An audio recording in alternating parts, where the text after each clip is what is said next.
नमस्कार। मैं डॉक्टर जसप्रीत कौर प्रीत स्वाभिमान मंच के पटल पर आप सभी का अभिनंदन करती हूँ। आज स्वर कोकिला लता मंगेशकर जी की पुण्यतिथि है।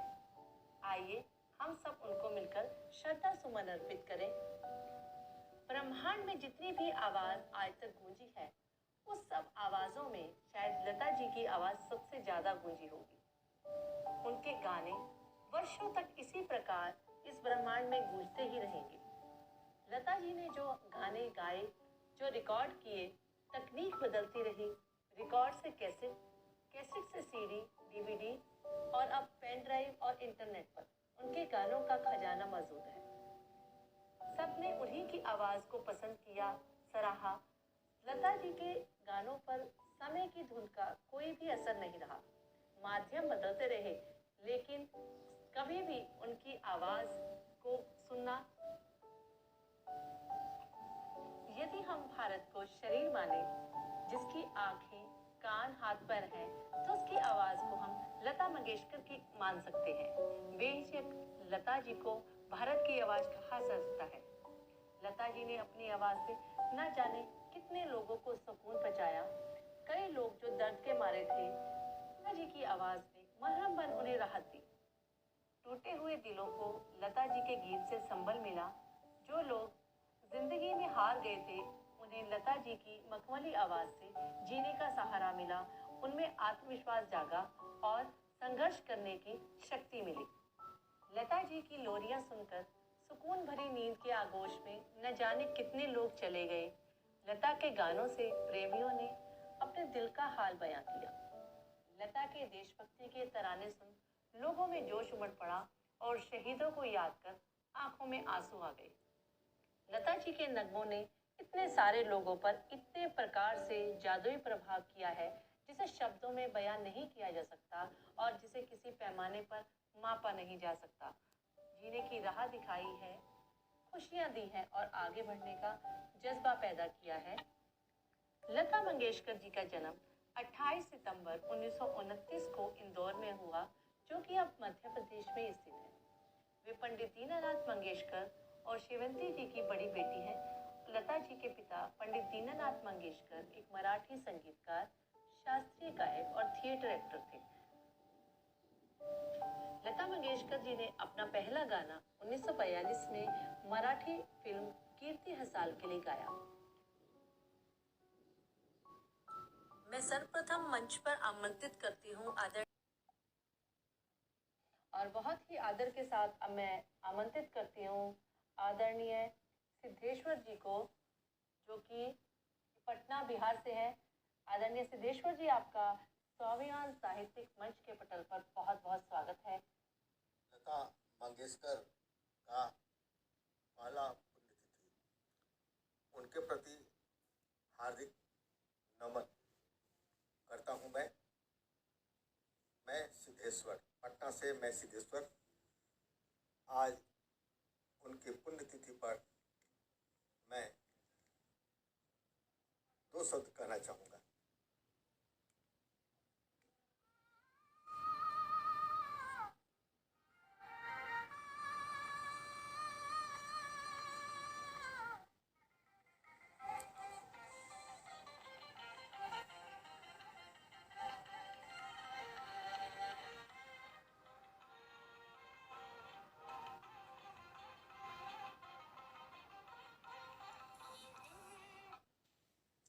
वर्तमान समय में संगीत एक ऐसी सशक्त माध्यम है जो व्यक्ति को शारीरिक, मानसिक रोगों व व्याधियों से मुक्ति तो प्रदान करती ही है, संगीत की तीनों धाराएं गायन, वादन व नृत्य के माध्यम से स्वर, ताल और लय की साधना प्रतीत होती है। हम संगीत भावना की डोर में बंध कर खुशी की हवाओं के साथ अटखेलियां करते हुए जीवन के विस्तृत आकाश में अलौकिक सुख को प्राप्त करने में पूरी तरह आत्ममुग्ध और प्रसन्नचित्त हो जाते हैं। और संगीत की दुनिया में एक से एक प्रतिभाएं अपना जलवा दिखा चुकी है, दिखला रही है। खासकर फिल्मी गीतों की बात ही अलग है। फिल्मी गीतों में जीवंत शब्दों और जादुई आवाज के साथ हृदय को छू लेने वाली संगीत का मिश्रण होता है और ऐसे गीत हमारे हृदय में रच बस कर कायजयी हो जाती है। ऐसे ही साहित्यिक फिल्मी गीतों को अपनी जादू से सम्मोहित करने वाली गायक गायिकाओं में मुझे जो सर्वाधिक अधिक पसंद आते हैं उनमें मुकेश, मोहम्मद रफी, किशोर कुमार, हेमंत कुमार, सुमन कल्याणपुरी, लता मंगेशकर, आशा भोसले, शमशाद बेगम आदि गायिकाएं हैं। और इन गायिकाओं में लता मंगेशकर, आशा भोसले और सुमन कल्याणपुरी का कोई जोड़ है ही नहीं। लता मंगेशकर के साथ हमने सुमन कल्याणपुरी का नाम इसलिए जोड़ा क्योंकि दोनों की आवाज़ का जादू लगभग एक सा है। बल्कि कई सालों तक तो मैं यह समझता रहा कि सुमन कल्याणपुरी के गाय गीत लता के हैं और लता के गाय गीत सुमन कल्याणपुरी के। नाम इन दोनों में से जिनका भी हो, लेकिन इनके गाय गीत आज भी विश्व के करोड़ों लोगों की धड़कन बनी हुई है।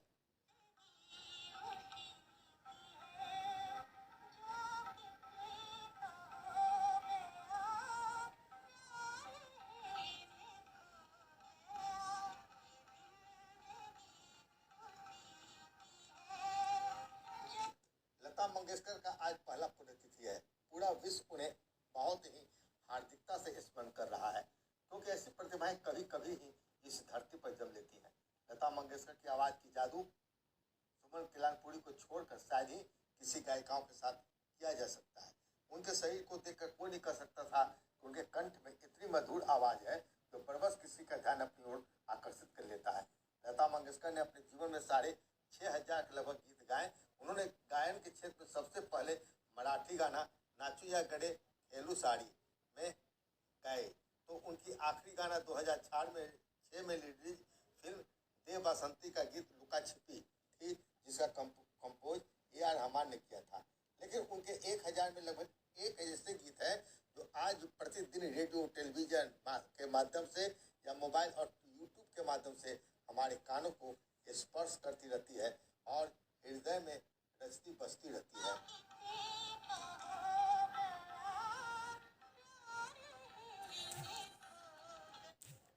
आज भी देश में सबसे श्रेष्ठ गीतों में जब प्यार किया तो डरना क्या, सजन रे झूठ मत बोलो, जहाँ डाल डाल पर सोने चिड़िया, ये मेरे वतन के लोगों, मेरे देश की धरती, सोना उगले हीरा मोती, ऐसे तमाम गीतों के बीच लता मंगेशकर के गाए गीत है मेरे वतन के लोगों जरा आंख में भर लो पासू पानी सर्वाधिक चर्चित और प्रशंसित रही है। बल्कि लता मंगेशकर को भी यह गीत काफी पसंद थी।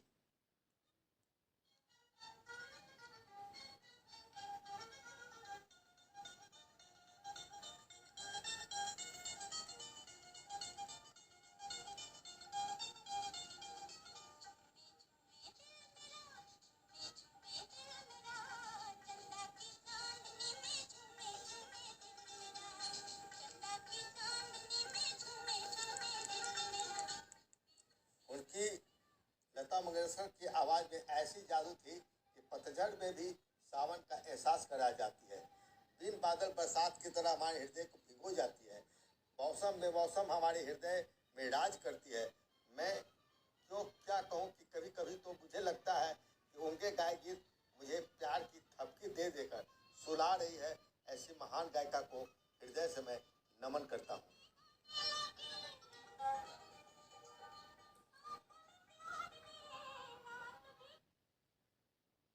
बहुत ही सुंदर प्रस्तुति और बहुत ही ज्ञानवर्धक जानकारी। आपका बहुत बहुत धन्यवाद है सिद्धेश्वर जी। अब मैं मंच